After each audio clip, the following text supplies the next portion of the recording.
The Samsung Galaxy S7. Released in 2016, we're going to be seeing if this phone is still usable in the big old 2025. Now, the camera don't like the screen. Shoot. Let's see if we can change that. Change? No.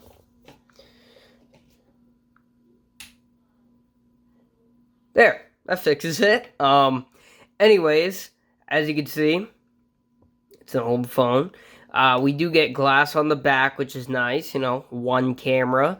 Aluminum sides. Power button. SIM and SD card slot. Volume. Headphone jack, Apple. Micro USB port, but again, I'm going to say this in every video, guys. Get these little adapters. Boom. USB-C. It sticks out, but still, I use it. I use these things a lot. Like on this light, goes super bright. Use it for, you know, maybe some of my videos or something. But it takes a micro USB port there. As you can see, and I just take this. Boom. USB-C right there. Very cool. Front, huge bezels. You know, your capacitive buttons, your home button. Samsung and stuff like that. So let's set it up. And you can see pretty seamless setup here. Let's use Wi-Fi here. Let's hit next.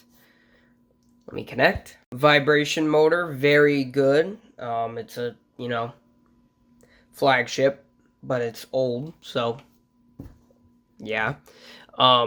Overall build quality though, it's built like a tank. It's built really well. The only thing is the glass back that cracked a lot just because it's curved and everything, but not too big of a deal because you can get the back glass for like $10 off eBay or, you know, other phone part places. Let me log in with my Google account real quickly. Account info.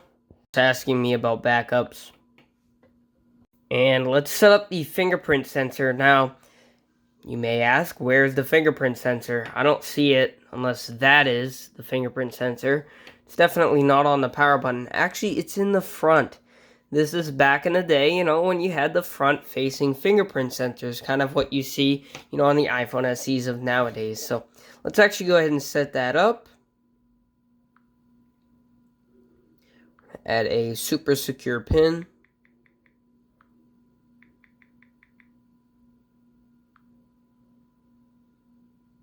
And let's get ready to add our fingerprint. Now, unlike the S5 fingerprint, you don't have to swipe or anything. This is just, you know, just a touch fingerprint, which is a major improvement. But this is pretty much the exact same fingerprint, I believe, as what we had on the Galaxy S6. But this phone is improved from the Galaxy S6, whatever. This has IP67 water resistance. I believe it's IP67. It could be 68, but I don't think so. And it has, you know, the curved back. They made different, you know, variants of it. And I'm not sure what else. Why do I keep hitting that? Okay. Okay, blur that out. Let's go ahead and accept. Google Assistant crap. So this is what it does on older Android versions now. So what I gotta do is I gotta go way back, which this is a pain in the ass. Like, this happened on the Motorola video, the E6, and I gotta actually forget the Wi-Fi network, skip Wi-Fi, and now it should let us in. So if I accept this, and when it gets to this, yeah, now I can go and finally go to the home screen. Now this is going to be the home screen once it loads. And as you can see, this looks, you know, super familiar. This is Samsung Experience version 8.0. So if we go software, Samsung Experience 9, Android 8.0.0. So it's going to be Android 8 flat, right out of the gate. And yeah, it's going to be your Oreo, I believe. Yeah, so Android 8 Oreo, very old, 2018 software we're running here. So nothing, nothing that is groundbreaking or anything. It didn't get updates for like a tremendous amount of time. Just super simple, but that's what I like about it. It's super simple and straightforward, but that might not be good for our app compatibility. But let me go ahead and connect this thing to Wi-Fi now. Then we can try to install some applications. Alright guys, it's been a little while and we have some applications installed. So let's go ahead and first just see the specifications on this device here. Of course, Galaxy S7, Android 8.0.0. We have a Snapdragon 820 in this guy, so a super flagship chip, but it is very old, so downhill. It's more like a mid-range chip nowadays. Maybe something like what's running the Moto G. I don't think this is a Snapdragon chip. Let's go ahead and check it out. It might be. No, MediaTek. So maybe something like my Motorola Razr. Is that? I believe that's MediaTek too. A lot of these newer budget phones run on MediaTek chipsets for some reason.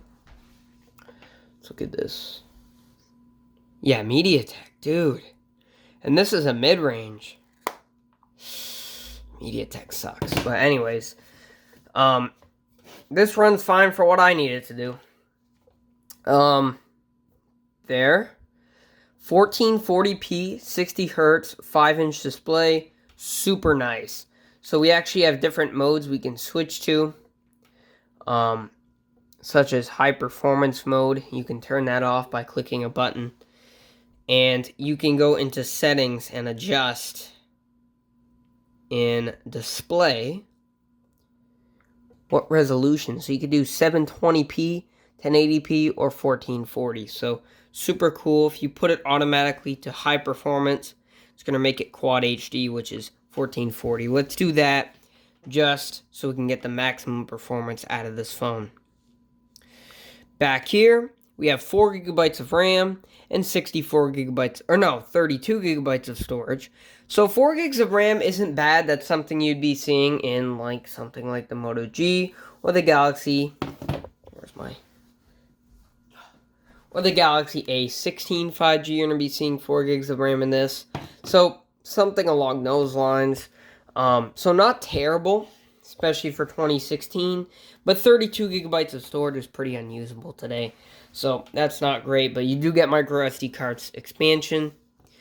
We have a 3000 milliamp hour battery, so pretty small.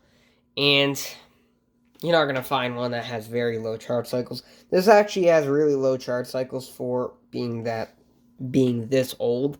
But you're not going to find anything. I have one with basically 1,000.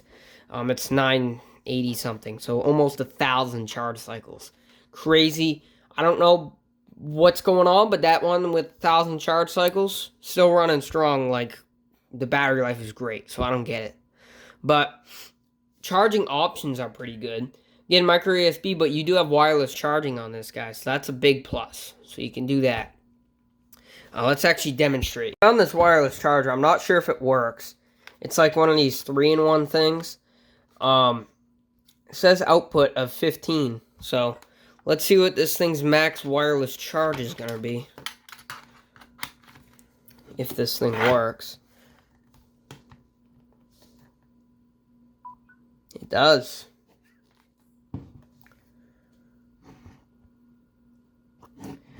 About 10 watts of wireless charging, which is actually not too shabby there. Not terrible. So that's going to be some good wireless charging. You could say, oh, I'm going to bed. I'm going to plop this on the wireless charger. Goes ahead and charges right up for you. So when you wake up, you can plop it off. Super cool.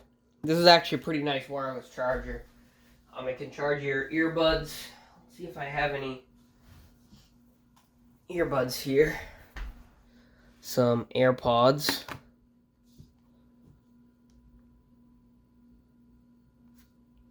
Doesn't want a wireless charger now. Oh, there we go. Is it actually charging? There we go. I don't know if you can see that, but there is a red light on there. Right there. So, pretty cool. Also have another pair of AirPods. This is the Lightning variant. Boom. If you didn't notice, these are fake AirPods from AliExpress. But I actually use these because they're actually really good. They're actually like surprisingly good. They don't have like any noise canceling features or anything, but they work, and they work pretty well. I don't know why they're playing music, but they work.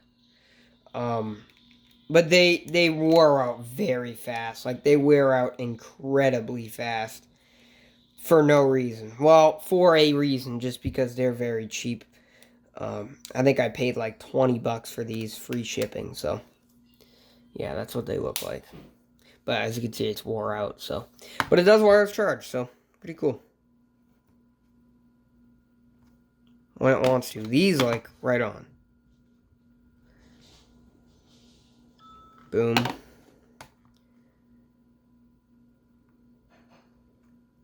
These have to be at a specific angle.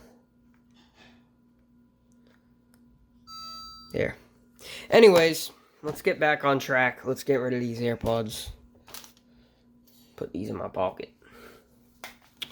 Alright, so it does wireless charge. Okay. Let's go ahead and start with these apps here.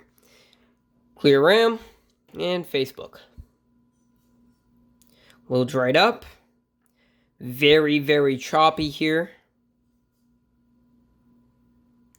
But overall, not too terrible. Let's try some. See this guy. Speed. Boom. Going 45 in a 25 school zone.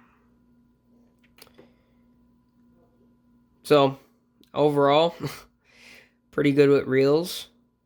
Speakers aren't bad. It's only a single set of speakers, but yeah, very laggy, but works. I would suggest Facebook Lite. Let's try Instagram.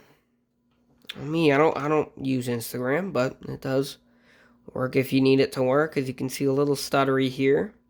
Reels. Taking quite a while to load, but once it's loaded up, looks pretty nice. Just some very stuttery scrolling there. So Instagram, not the worst in the world. Let's try TikTok Lite. I don't even want to try TikTok. It'll take forever to load. Because I have tried it on this particular device before, and it's just unusable. Even this is a little slow.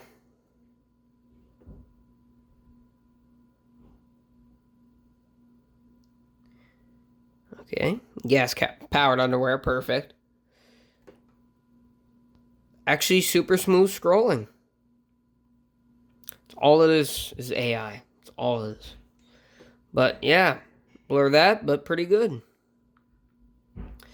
Okay, let's try some gaming. Geometry Dash Lite. Super light game, so it should run fine. But I could be wrong. I don't know what this shit is. Don't really care, to be honest. Okay. I don't care. Stereo Madness. I'm actually like... Okay, that was lag. Oh, it's lagging.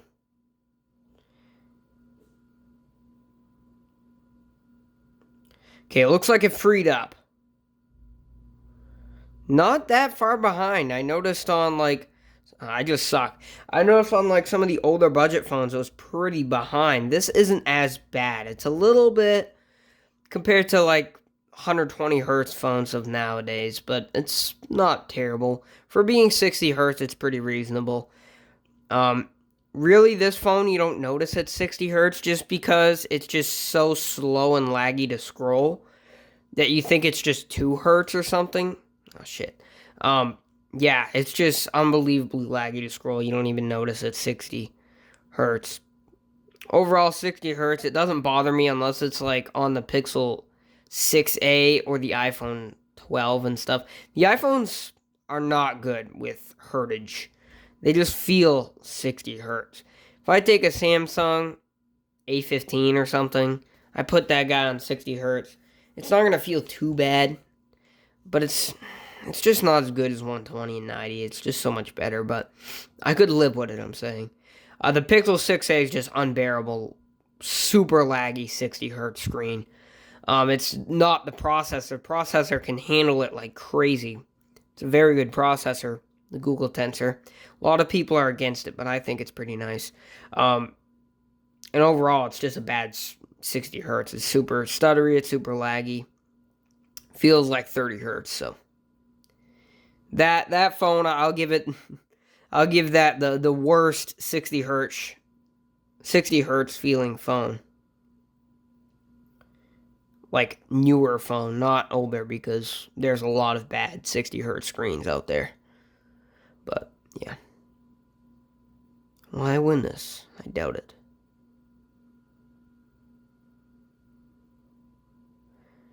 And yeah, I could feel on the screen the oleophobic coating has definitely wore out, which is something you'll see just because it's a really old phone.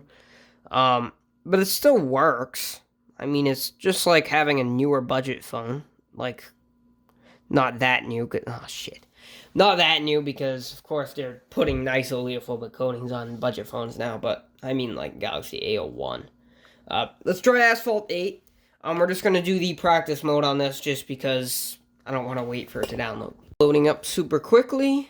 A little bit laggy on the splash screen here. But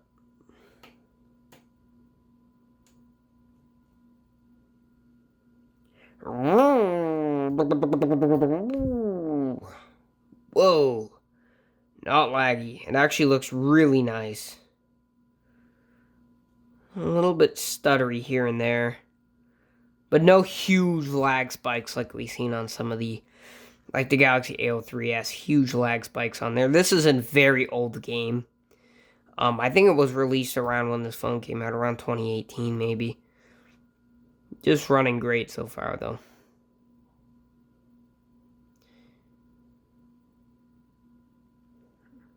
Yeah, running very good. You know, you can brake. Yeah. Super cool. Asphalt 8 runs fine. Okay. Lastly, I just want to run a Geekbench test. Let's first see how hot this is, because it is very hot to the touch. Oh, yeah. Oh, yeah. Brutal. See if I can get back to its hottest point. There it is. 109 degrees Fahrenheit, which is 43.4 degrees Celsius. Super warm. Yeah, this phone gets hot. It's very old. Let's close out all the apps here and just run this Geekbench test. And let's put on a timer. See if I can do it here with the screen closed.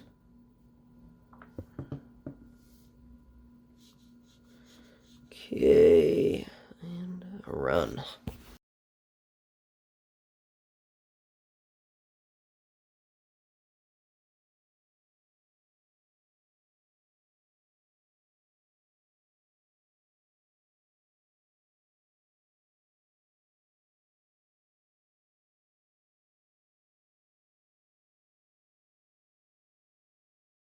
Okay, guys, so it's been a little while now. I kind of lost track, but it was 25 minutes on the Motorola, and then I switched to this phone, and that was 3 minutes until this went to the screen. So it was actually a total of like 28 minutes to do a Geekbench test, which is absolutely terrible. The modern budget phone, this Moto G, took about 9 or 10 minutes. Well, this took 28. So a long time for a very bad score here. 225 over 525. Very unusable. This phone is not still usable in 2025. It's a good, collector's item, but it's just not usable. If you want to get something like a Moto G, get something like a Galaxy A16, or get something like a Moto G Power 2025, which has basically all this guy's features. This has wireless charging. This has 8 gigabytes of RAM, 128 gigabytes of storage, so triple the storage, and it is double the RAM, has wireless charging, better cameras. Well, some could argue. This is a 12 megapixel, but it records 4K. So it's actually not a bad camera. So it's 4K. But it's 30 FPS, but it's just old. This, triple cameras or dual cameras. Not too terrible. And has the ultra wide. It has the macro. So it has some of them new features. And it's not cheap. It's $300, but you can get it for free for Straight Talk if you pay $55. So basically a $55 phone. That's what you can find these for around. Basically, way better deal. It's way faster. It's a mid-range chipset. And it has OIS and everything. So, but if you can't splurge to do that, this A16 is $200. But if you get it through Straight Talk free, $45. And then this is $40 out the door. Straight Talk. You don't get any free service though. So that's that. Definitely not usable. So thank you guys for watching. Comment, like, subscribe, and I'll see you in the next one.